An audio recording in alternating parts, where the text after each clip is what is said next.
no matter the location. From O-A-K-L-A to L-V, I'm a Raider. Raider Nation, what's going on? You're watching the Raiders Report. If you like saving money, you can get the perfect package at manscaped.com/Raiders to be able to save 20%. Also, if you like saving money and getting extra picks for Mike Mayock, I want you to like this video right now. So on today's show, I'm going to break down 5 Raiders players that I think you could see being on the trade block because we're trying to get better, not just this year, but in the future.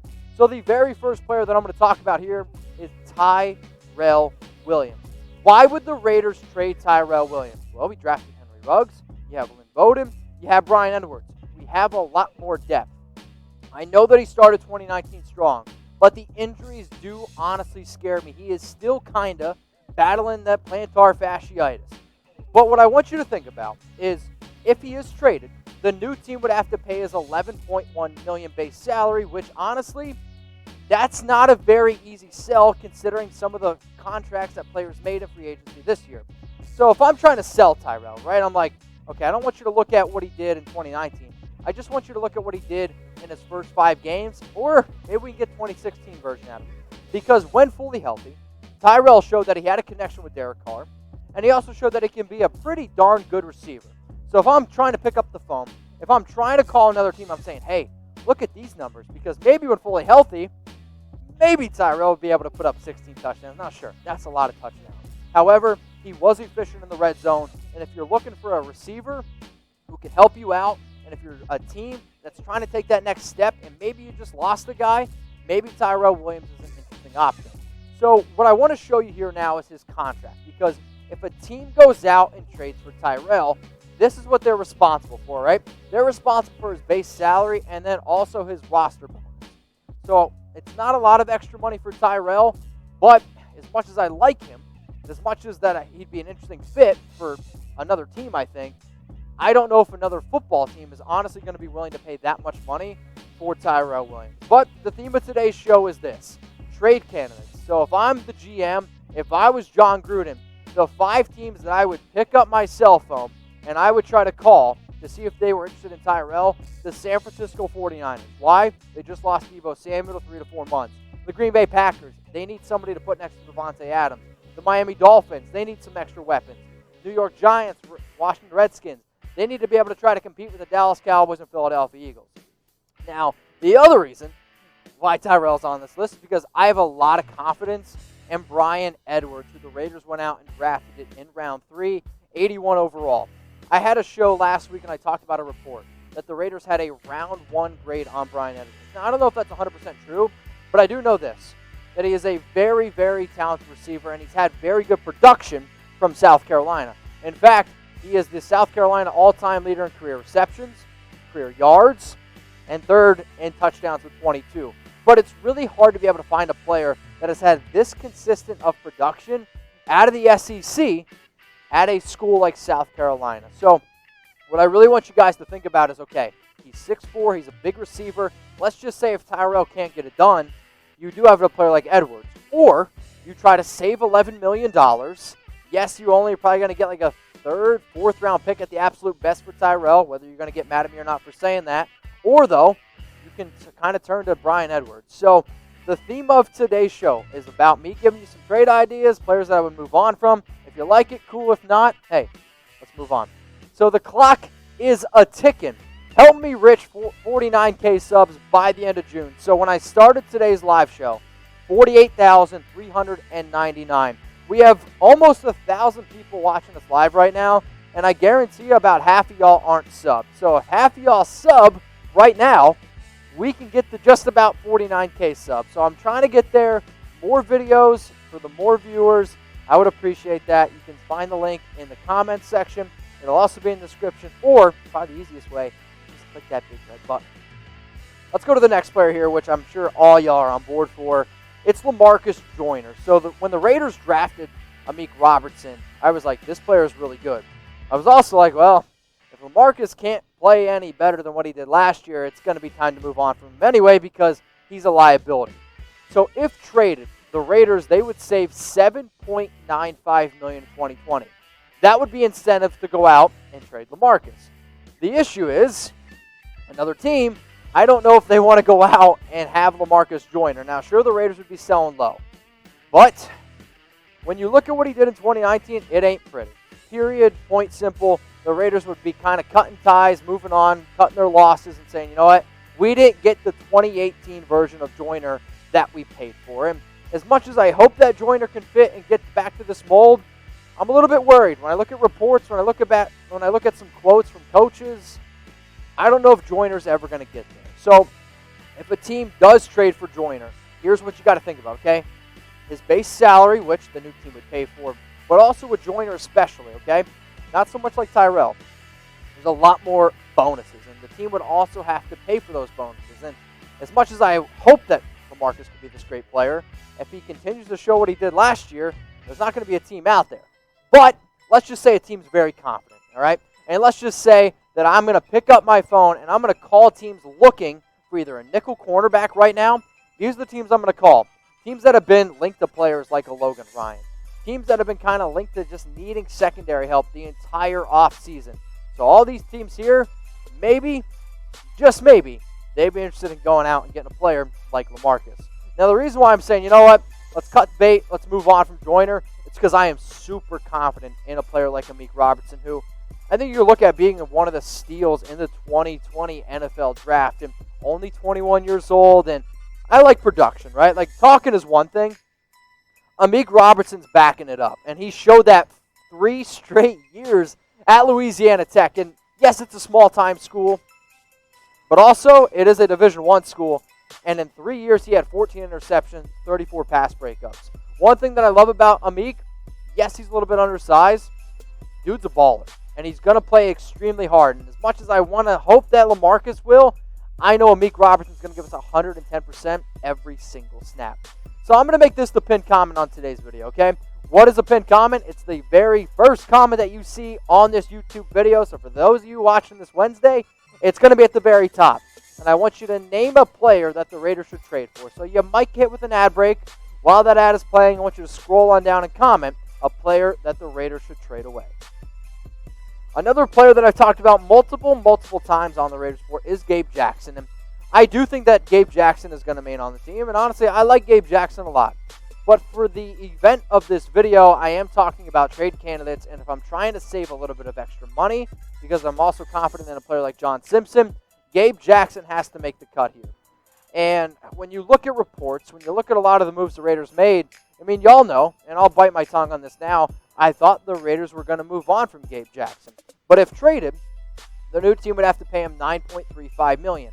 The reason why I think that might be a little bit of a hard sell, let's say if you are trying to go out and get a guard, maybe you go out and get a Joe Thuney, who, yes, is a lot more expensive, but maybe that's your option. So right now, here's the Raiders' offensive line depth chart, and one of the reasons why I would be confident if a team was interested in Jackson trading him is, yes, I would love to have draft capital, but also I have confidence in our backups. Not just the backups of a Denzel Good or John Simpson, also a lot of the other players like a Devy, like an Andre James, who could also play guard.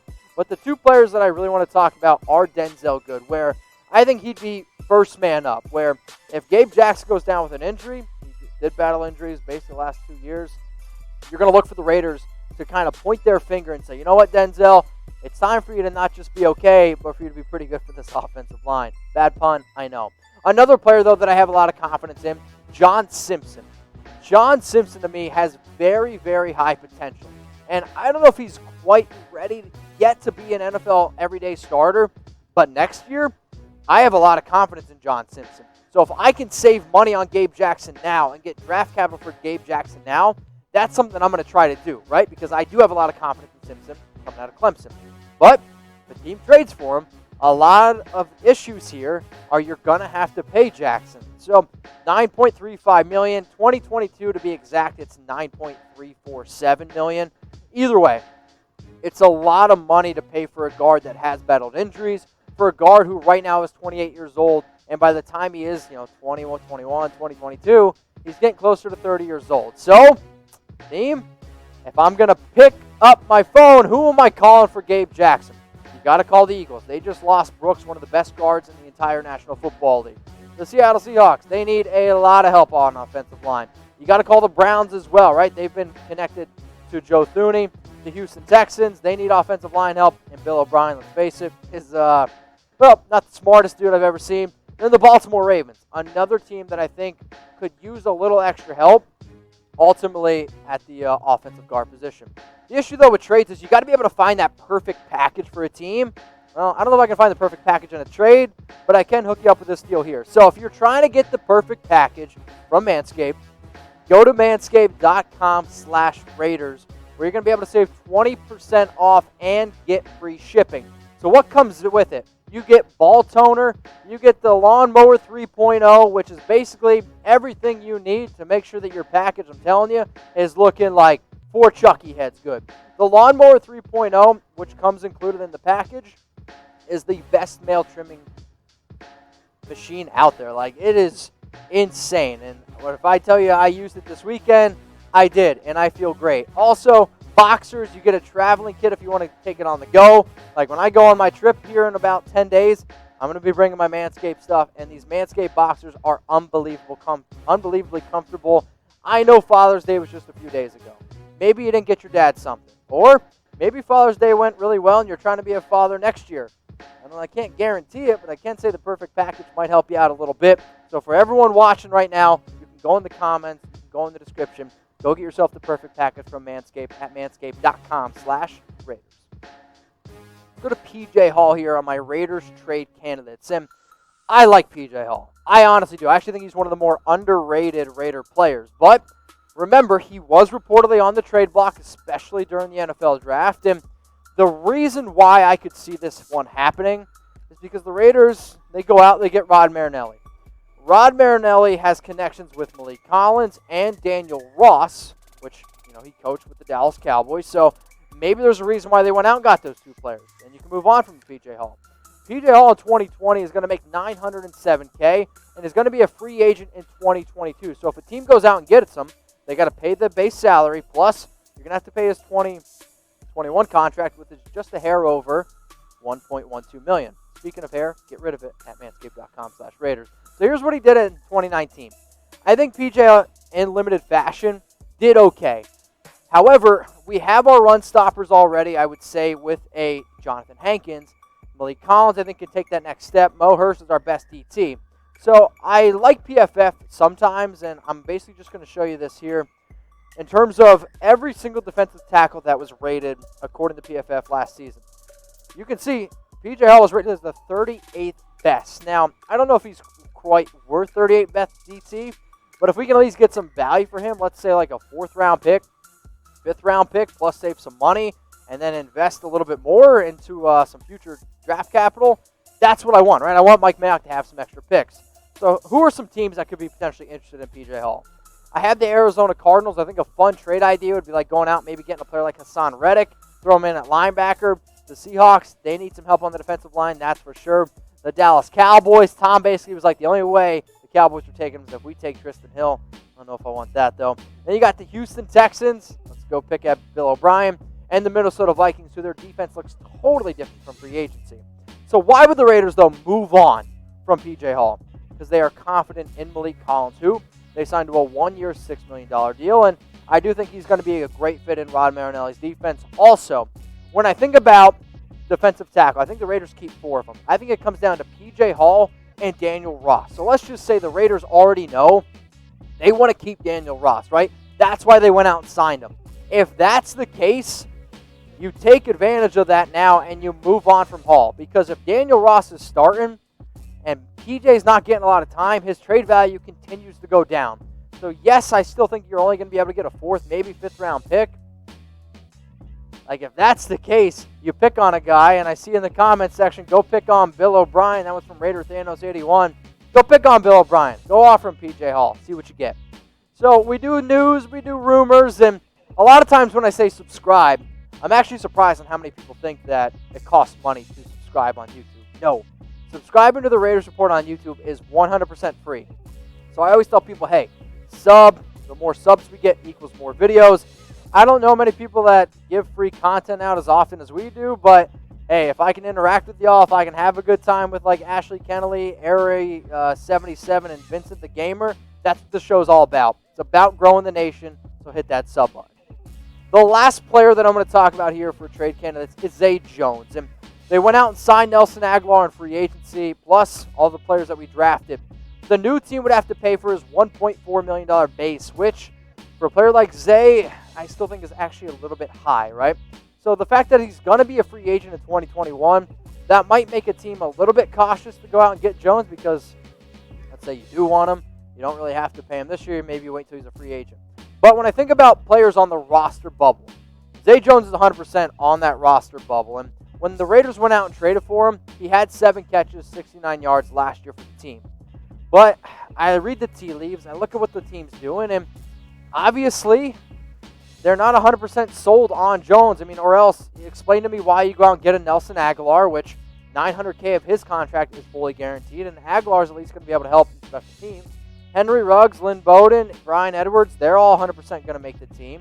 So it's finding out where exactly Zay Jones is going to be able to make this roster. So are they going to keep 6, 7 receivers? I mean, here's their depth chart. Like I said, you keep Ruggs, you keep Williams, Renfro, Aguilar, Edwards, and then who? Is it Zay Jones? Is it Rico Gafford? Like, that's kind of the tough decision. So maybe you can get at least something in return for Zay, who, remember, the Raiders last season, they traded a 5th-round pick for.